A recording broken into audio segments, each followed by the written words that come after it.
నమస్తే. Welcome to Vahini TV. నేను Kavya. So, ఆర్టీసీకి సంబంధించి మొన్న సమ్మె స్టార్ట్ చేయడం జరిగింది.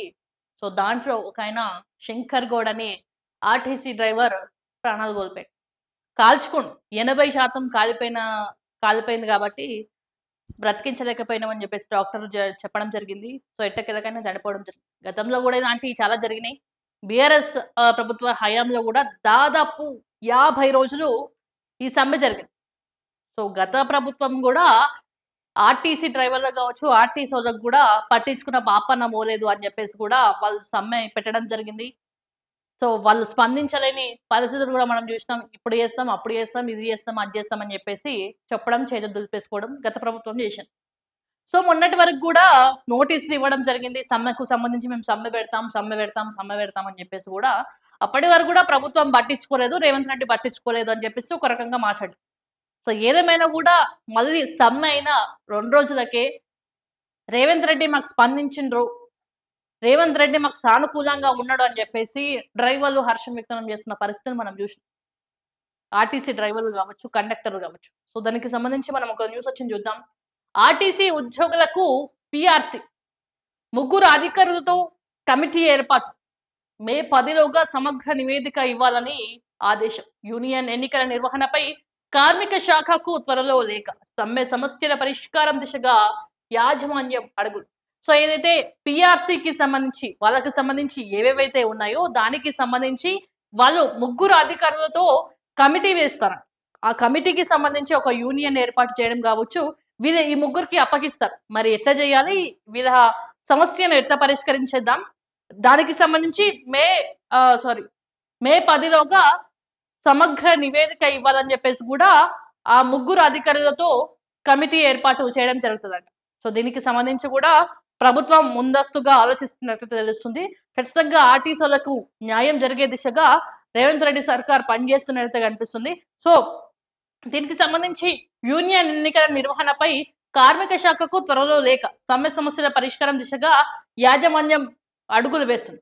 సో, తెలంగాణ రాష్ట్ర రోడ్డు రవాణా సంస్థ ఆర్టీసీ కార్మికుల వేతన సవరణకు ప్రభుత్వం సిద్ధమైంది. ఇందుకోసం ఆర్టీసీకి చెందిన ముగ్గురు అధికారులతో యాజమాన్యం కమిటీ ఏర్పాటు చేసింది. ఈ కమిటీ మే 1 లోగా యాజమాన్యానికి సమగ్ర నివేదిక అందజేయనుంది. సుదీర్ఘకాలంగా పెండింగ్ లో ఉన్న సమస్యల కోసం పరిష్కారం దిశగా అడుగులేస్తుంది. సో, మే 1 లోగా అంటే మే 1 మనం ఏమంటాము దానికి మేడేగా మనం చేసుకుంటాం కదా కార్మికుల కోసం. సో, ఆ రోజు వరకి వాళ్ళకి సమగ్ర విచారణ జరిపి ఎవరైతే ముగ్గురు అధికారులు ఉన్నారో ఆ ముగ్గురు అధికారులతో ఒక యూనియన్ ఏర్పాటు చేసి వాళ్ళకి సంబంధించి వాళ్ళ సమస్యలు ఏమున్నాయి, ఈ పీఆర్సీలు కావచ్చు, ప్రభుత్వంలో విలీనం కావచ్చు, ఇవన్నీ వాళ్ళ సమస్యలు, వాళ్ళ డిమాండ్లు ఏమేమైతే ఉన్నాయో ఆ ముగ్గురు అధికారులతో కలిపి చర్చించి మరి వాళ్ళకి సంబంధించి ఎట్లా చేయాలి, ఏ రకంగా చేయాలి అని చెప్పేసి మే 1 వరకు వాళ్ళకి 1లోగా యజమానికి సమగ్ర నివేదిక ఇవ్వాలని చెప్పేసి కూడా వాళ్ళు ఆలోచిస్తున్నట్టు అయితే తెలుస్తుంది. సో, మే 10 లోగా సమగ్ర నివేదిక ఇవ్వాలని చెప్పేసి కూడా ఆదేశాలు జారీ చేయడం అయితే జరిగింది ప్రభుత్వం. మరి దీనికి సంబంధించి కూడా ఈ నిర్ణయం తీసుకున్న వెంటనే దీనికి సంబంధించి రేవంత్ రెడ్డి కావచ్చు, పొన్నం ప్రభాకర్ కావచ్చు, మంత్రులు కావచ్చు, వీళ్ళంతా స్పందించిన తర్వాత వాళ్ళ సంతోషం అంతా ఇంత కాదు. ఎందుకంటే చాలా ఏళ్ల నుంచి బీఆర్ఎస్ ప్రభుత్వం హయాంలో ఉన్నప్పటి నుంచి వాళ్ళు చాలా సమ్మెలు చేశారు. చాలా సార్లు రోడ్లెక్కిరు కూడా. గతంలో కూడా ఆత్మహత్యలు జరిగినాయి. గతంలో కూడా చచ్చిపోయినోళ్ళు ఉన్నారు. సో, ఇప్పుడు మొన్న కూడా ఒక డ్రైవర్ చచ్చిపోయిండు శంకర్ గౌడ్ అని. సో, ఇవన్నీ దృష్టిలో పెట్టుకొని గత ప్రభుత్వం పట్టించుకున్న పాపాన పోలేదు. ఈ ప్రభుత్వం మన పట్టించుకుంటదని చెప్పేసి పాపం ఆగిరు 2 సంవత్సరాలు. ఎందుకంటే ఏదైతే ఈ ప్రజాపాలన అని చెప్పేసి కాంగ్రెస్ పార్టీ అధికారంలోకి వచ్చిన తర్వాత ఈ ఆర్టీసీ డ్రైవర్లు కావచ్చు వీళ్ళందరూ అక్కడికెళ్ళడం, వాళ్ళకి నివేదిక ఇవ్వడం, మా సమస్యలు పీఆర్సీలు కావచ్చు, పెన్షన్లు కావచ్చు, జీతాలు కావచ్చు, ప్రభుత్వంలో విలీనం కావచ్చు, ఇవన్నీ చూడాలి, మా సమస్యను పరిష్కరించాలని చెప్పేసి ఆగిరారు.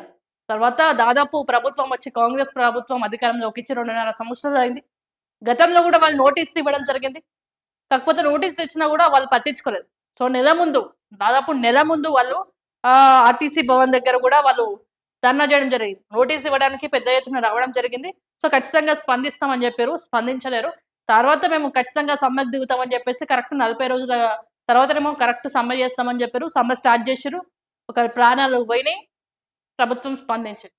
ఏదేమైనా గూడా ఆ ప్రాణం వల్ల స్పందించిందా, ఎట్లా స్పందించిందో తెలవదు గానీ, వీళ్ళకైతే న్యాయం చేసే దిశగా ప్రభుత్వం ముందడుగేస్తుంది.